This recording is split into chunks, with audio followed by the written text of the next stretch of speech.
কল্পনা করুন আপনি দাঁড়িয়ে আছেন ৪,৫০০ বছর আগের তৈরি এক বিশাল কাঠামোর সামনে, যার ওজন ৬০ লক্ষ টন। আজকের আধুনিক ক্রেন দিয়েও যা নাড়ানো প্রায় অসম্ভব। কিন্তু কোনো চাকা নেই, কোনো উন্নত ইঞ্জিন নেই। তাহলে মরুভূমির বালুর ওপর এই পাহাড় সমান পাথরগুলো কোত্থেকে এলো? অনেকে বলেন এগুলো নাকি ভিন গ্রহের প্রাণীদের কাজ। কেউ বলেন এর ভেতরে লুকিয়ে আছে প্রাচীন অভিশাপ, যা আজও মানুষকে তাড়া করে ফেরে। কিন্তু সত্যটা কি তার চেয়েও বেশি ভয়ঙ্কর? আজ আমরা পিরামিডের সেই অন্ধকার গলিপথে ঢুকব, যেখানে ইতিহাস আর রহস্য একে অপরের হাত ধরে দাঁড়িয়ে আছে। আজকের ভিডিওতে আমরা শুধু পিরামিড দেখব না, আমরা সময়ের চাকা ঘুরিয়ে চলে যাব প্রাচীন মিশরে। আমরা জানব কিভাবে ২০ বছরে এই দানবীয় কাঠামো তৈরি হলো, পিরামিডের ভেতরের গোপন কক্ষগুলিতে কি লুকানো আছে, কেন পিরামিডের পাথরগুলো আজও পর্যন্ত এক চুল পরিমাণ এদিক সেদিক হয়নি, এবং সবচেয়ে বড় প্রশ্ন, পিরামিড কি সত্যি সমাধি ছিল নাকি একটি বিশাল পাওয়ার প্ল্যান্ট? শেষ পর্যন্ত সাথে থাকুন, কারণ এই ভিডিওর শেষে আমি এমন এক তথ্য দেব যা পিরামিড সম্পর্কে আপনার পুরো ধারণা বদলে দেবে। চলুন শুরু করা যাক ইতিহাসের সেই রোমাঞ্চকর যাত্রা। গল্পটা শুরু হয় আজ থেকে প্রায় ৪,৫০০ বছর আগে।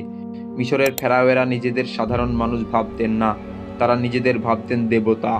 তাদের বিশ্বাস ছিল তারা মৃত্যুর পর নক্ষত্রে ফিরে যাবেন, আর সেই যাত্রার সিঁড়ি হিসাবেই তৈরি করা হয়েছিল পিরামিড। সবচেয়ে বড় পিরামিডটি তৈরি করেছিলেন ফেরাও খুফু। ভাবুন তো, ৩০ লক্ষ টন পাথরের টুকরো, যার এক একটি ওজন ২ থেকে ৫০ টন। এই পাথরগুলো আনা হয়েছিল ৮০০ কিলোমিটার দূর থেকে। কিন্তু কিভাবে? তখন তো লরি বা ট্রাক কোনো কিছুই ছিল না, না ছিল কোনো শক্তিশালী জাহাজ। প্রত্নতাত্ত্বিকেরা এখনও মনে করে নীল নদের গতিপথ পরিবর্তন করে পাথরের বিশাল বিশাল চাই নৌকায় করে পিরামিডের পাদদেশে আনা হতো। কিন্তু তারপর সেই পাথরগুলোকে ৪৮০ ফুট উঁচুতে তোলা হতো কিভাবে? কোনো জার্ম নাকি কোনো হারানো প্রযুক্তি যা আমরা আজও জানি না? পিরামিড শুধু বড় নয়, এটি গাণিতিকভাবে একেবারে নিখুঁত। গ্রেট পিরামিডের চারিপাশে ঠিক উত্তর, দক্ষিণ, পূর্ব এবং পশ্চিম দিক বরাবর মুখ করে আছে। আজকের কম্পাস ছাড়াও তারা কিভাবে এত নিখুঁত মাপ নিল?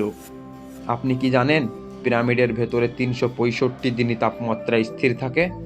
বাইরের মরুভূমিতে ৫০ ডিগ্রি সেলসিয়াস হলেও ভেতরের সব সময় থাকে ২০ ডিগ্রি সেলসিয়াস। এটি যেন পৃথিবীর প্রাচীনতম এয়ার কন্ডিশনার। আর সেই বিখ্যাত সিলিং, রাজার কক্ষের উপর ৫টি বিশাল গ্রানাইটের স্ল্যাব রাখা আছে। ইঞ্জিনিয়ারেরা হিসাব করে দেখেছেন, এই স্ল্যাবগুলো না থাকলে পিরামিড নিজের ওজনেই ধসে পড়ত। ৪,৫০০ বছর আগে তারা কিভাবে জানতেন মেকানিক্যাল স্ট্রেস ডিস্ট্রিবিউশন? পিরামিড বললেই মাথায় আসে মমি আর অভিশাপের কথা। ১৯২২ সালে যখন তুতেনখামেনের সমাধি খোলা হয়, তখন তার দরজায় লেখা ছিল, যে ফেরাওয়ের শান্তি ভঙ্গ করবে, মৃত্যুর ডানা তাকে গ্রাস করবে। আশ্চর্য বিষয় হলো, সেই খনন কাজের সাথে যুক্ত অনেক মানুষই অদ্ভুতভাবে মারা গিয়েছেন। কেউ ল্যাবরেটরিতে রহস্যময় ইনফেকশনে, আবার কেউ হার্ট অ্যাটাকে। এটা কি শুধুই কাকতালীয়, নাকি প্রাচীন মিশরীয়রা এমন কোনো গ্যাস বা বিষাক্ত ছত্রাক রেখে গিয়েছিল যা হাজার বছর পরেও সচল? এখন প্রশ্ন জাগতে পারে, পিরামিডের ভেতরে কি কোনো সোনাদানা পাওয়া গেছে? উত্তরটি আপনাকে অবাক করবে। গ্রেট পিরামিডের ভেতর থেকে কোনো মমি বা কোনো ধনসম্পত্তি পাওয়া যায়নি। তাহলে কি এটা আসলেই সমাধি ছিল না? গবেষকদের একটি অংশ মনে করেন পিরামিড ছিল একটি বিশাল এনার্জেটিক জেনারেটর। এর চুনাপাথর আর গ্রানাইটের মিশ্রণ একে একটি বিশাল ব্যাটারিতে পরিণত করেছিল। কিন্তু সেই শক্তি দিয়ে তারা কি করত? নক্ষত্রের সাথে যোগাযোগ? ভিডিওর এই পর্যায়ে এসে আপনার কি মনে হয়, পিরামিড কি মানুষের তৈরি শ্রেষ্ঠ স্থাপত্য, নাকি এর পেছনে আসলেই কোনো অপ্রাকৃতিক শক্তির হাত আছে? আপনার মতামত কমেন্টে জানান। আর আপনি যদি এমন রহস্যময় ভিডিও পছন্দ করেন, তবে এখনই চ্যানেলটি সাবস্ক্রাইব করে রাখতে পারেন। পিরামিড আজও আমাদের চোখে ধুলো দিয়ে দাঁড়িয়ে আছে। বালুর ঝড়ে কত শহর ধ্বংস হয়ে গেল, কত সাম্রাজ্য ধুলোয় মিশে গেল, কিন্তু পিরামিড আজও অজেয়। হয়তো এটি আমাদের মনে করিয়ে দেয়, মানুষের মেধা আর ইচ্ছাশক্তি চাইলেও সময়কে থমকে দিতে পারে।